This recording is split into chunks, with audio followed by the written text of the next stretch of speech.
Hi, so in this video we're going to explore networks. This is an introductory video to the topic. Now, let's start with the first thing. What is a network? Now, a network is a group of computers and peripheral devices which are connected to each other. I have highlighted some words in this definition. A group of computers, peripheral devices, and connected to each other. Let's explore this further. A group of computers. Now, a network is made up of group of computers. Now, when I say computers, these can be of different types, such as laptops, personal computers, smartphones, mainframes. All sorts of computers can be connected together through a network. Now, our definition also says that there are peripheral devices involved. What are peripheral devices? First of all, now peripheral devices are any kind of device which are connected to the computer. So, a printer is a peripheral device, a scanner is a peripheral device, a plotter, which is like a special kind of printer, is a peripheral device. Now, in networks, these can also be connected to the network rather than to an individual computer. We will explore that later on. Now, the most important part of this definition is connected to each other. Now, how are these computers and peripheral devices connected? They are connected via cables, different wires. They can be copper cables, fiber optic cables. They use microwave links and satellites.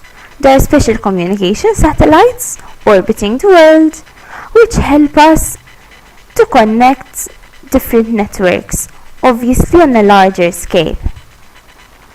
Now, from this definition, can we find out a network? Find out where we have a network? Of course. For example, if at home you have two computers which are connected to each other, that is a network. For example, if at home you have an access point and you can connect your different laptops and your smartphone, that is also a network. Now, let's move on to the next slide. Why do we use networks? What are the advantages? Now, most of the advantages are concerned with sharing of resources. One can share hardware resources through a network, such as printer. So I will only need one printer for 5 computers which are connected to a network. This saves a lot of money, especially in offices and in businesses, where lots of people need to use the same things. The same also goes for software, meaning programs. So for example, if I have a word processor program, I can buy only one copy of the software and then install it such that it can be shared from the different computers. Now, the most important thing in my opinion is the sharing of information. Information is a priceless resource. Now, to be able to share this from one computer to another across a network helps us to actually reach our goals. Example in businesses. Say I have a spreadsheet which includes all of the prices of a number of chocolates. Now, if I were to change one price from my computer, it is then possible for the price to be changed on all of my colleagues' computers. Communication is also a feature of networks. By connecting different devices, we can allow them to communicate with one another. For example, we can send emails, and this is possible only through a network. Now, another advantage is that networks can be expanded. So, there is no set number of devices. If you set up a network with 2 computers and then you go and buy a smartphone, it is very easy to add it to your network. Now, what are the disadvantages? There is one main disadvantage which we will discuss today, and that is the threat to your security. As soon as you connect a device to a network, then you are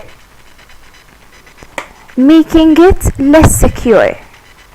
The risk of hacking, getting viruses, spyware, the risk becomes much larger. Now, there are measures to take against this. For example, having an active firewall, choosing the different privileges for your networks, updating your antivirus constantly. However, the threat is still there. Now, let's go on to the different types of networks. Today we will look at the three most basic types. First, we'll look at the LAN, the local area network. Now, a local area network is a network which spans a building or a group of buildings. Now, computers are connected together via copper cables, and it is found in situations such as schools, banks, businesses, even homes. Now, the LAN has become improved, let's say. A new variation of LAN has been invented, which is called the WLAN, the Wireless Local Area Network.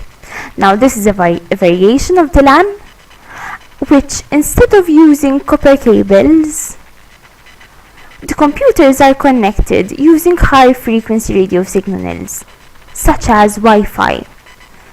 This is common where there are Wi-Fi access points, which allow access to the internet.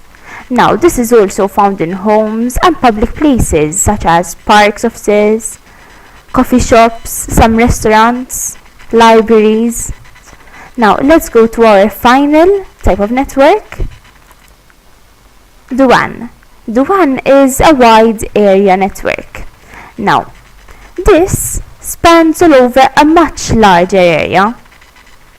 For example, different towns, different countries, different continents even. Now, computers are linked, this time, using either fiber optic cables provided by the ISP, the Internet Service Provider, by telephone lines, microwave links, and the communication satellites we mentioned at the beginning. Now, these types of networks can be incorporated together. For example, you can have a LAN and a WLAN at the same time. There is a mixture of the two. There are some computers which are connecting using cables, others which are connected using Wi-Fi. Now, that's all for today. Let's look again at what we covered. First, we defined networks, that a network is a group of computers and peripheral devices which are connected to each other. We saw the advantages and disadvantages of networks and the different types: the LAN, local area network, WAN, wide area network, and WLAN, wireless local area network. If you have any difficulties, leave a comment below. See you!